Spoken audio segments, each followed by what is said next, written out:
Moving on now, the heads of 3 top U.S. universities were grilled by House Republicans over anti-Semitism on their campuses. I really could not believe this yesterday. I thought it. Why is this so hard? I actually thought that someone had doctored the tapes. Why is this so hard?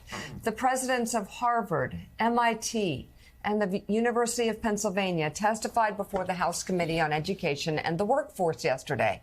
Committee members questioned the university leaders about what steps are being taken to fight anti-Semitism on their campuses, which has increased significantly following the October 7th Hamas terrorist attacks.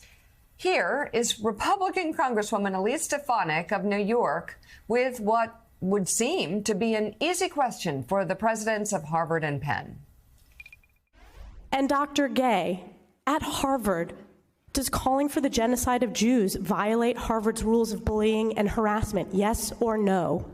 It can be, depending on the context. What's the context? Targeted as an individual, at an individual. It's targeted at Jewish students, Jewish individuals. Do you understand your testimony is dehumanizing them? Do you understand that dehumanization is part of anti-Semitism? I will ask you one more time. Does calling for the genocide of Jews violate Harvard's rules of bullying and harassment, yes or no? Anti-Semitic rhetoric. And is it anti-Semitic rhetoric? Anti-Semitic rhetoric, when it crosses into conduct that amounts to bullying, harassment, intimidation, that is actionable conduct, and we do take action.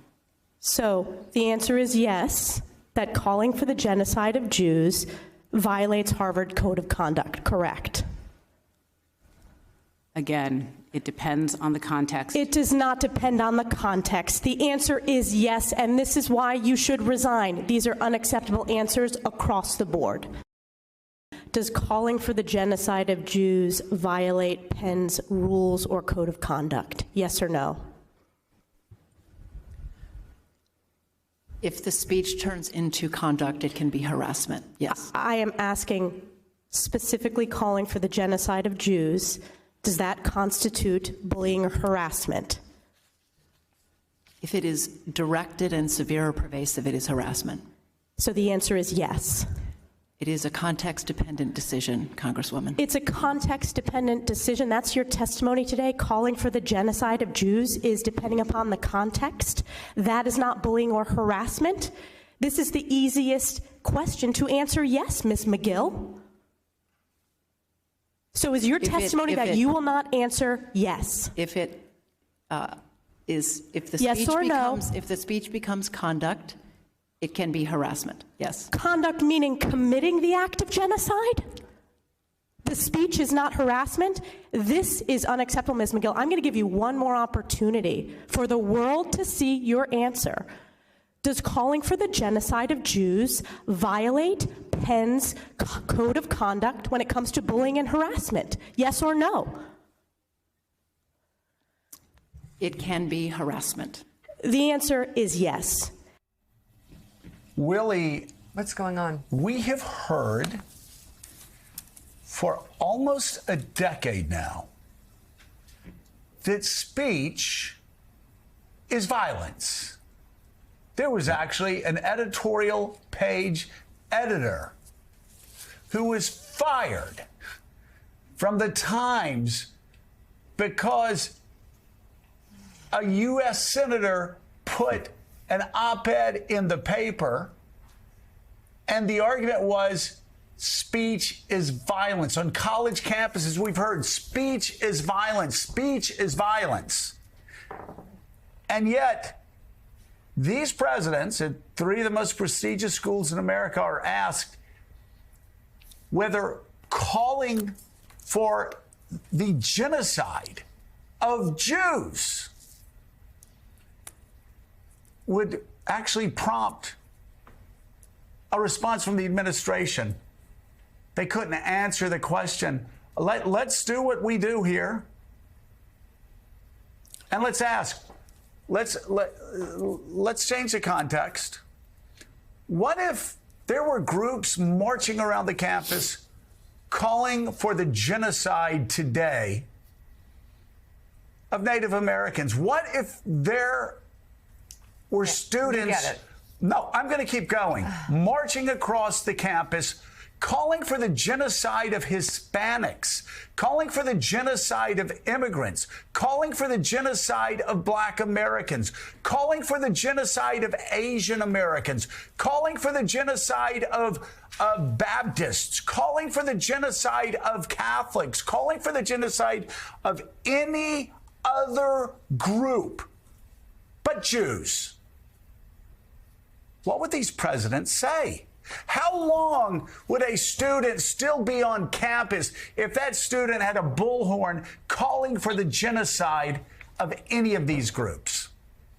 It's a question that answers itself because we all know. I mean, there have been cases over the last several years, as you say, speech is violence, where if a kid at certain schools hears an opinion Words from a matter. professor or a fellow student that he or she disagrees with, it's a federal case on campus, and kids are allowed to go to safe spaces with coloring books. So, Donnie, I wonder, honestly, there's so much to say here. That's such, as Congresswoman Stefanik said, that's such an easy question to answer. I wonder if these college presidents fully appreciate the damage they've done to their schools in the last 2 months or so, with this ongoing charade where they equivocate and they say, yeah, it's bad, but, and they're being forced. And how long did they have to prepare their answers for a congressional hearing? Come up with something. I was sick to my stomach watching those performances. And Joe, the answer to your question, if any other group was singled out for genocide, whether it's Catholics, whether it's Hispanics, whether it's African Americans, whether it's Asians, we know what would happen. There would be justifiable outrage. But somehow the genocide of Jews falls in a gray area, falls in an area of context. And I'm even tired of the word anti-Semitism. It's Jew hatred. And basically, this is not a pink-haired person, a woke person who grew up on TikTok and can't give an intelligent answer what pure evil is. This is an institutionalist. These are presidents of universities. But Donnie, let's talk about what's happened over the last 2 days. We have seen members of Congress, we have seen international organizations saying about Jewish women being raped that you've got to have context to it. Really, it happens in war. Yes, but yes, at the same time, yes, there can never be a condemnation of Jewish women being raped, savagely executed with genital mutilation. They can't just say that is abhorrent. Yes, but, or yes, so the raping of Jewish women requires context when the raping of other women doesn't. And the calling for the genocide of Jews, that requires context, but calling for the genocide for any other group does not. The hatred of Jews this has been, Donnie, it's been so exposed, and it's been so exposed all over America, on the far right, on the far left, but also at our most elite institutions. I'm going to also say what I've said before. Where are our leaders? Where are our leaders in corporate America? Where are our leaders in the entertainment industry? The silence is deafening. This is hatred towards Jews. You are condoning genocide. I promised I wasn't going to get worked up this morning. This is so dangerous. You have 70% of kids at MIT afraid to admit that they're Jews walking around. This is where we are, and there is going to be violence. Because when an institutionalist, when a head of a university can't come out in black and white and say, this is abhorrent, you are basically endorsing it. And if these presidents have their jobs one more day, it's disgusting.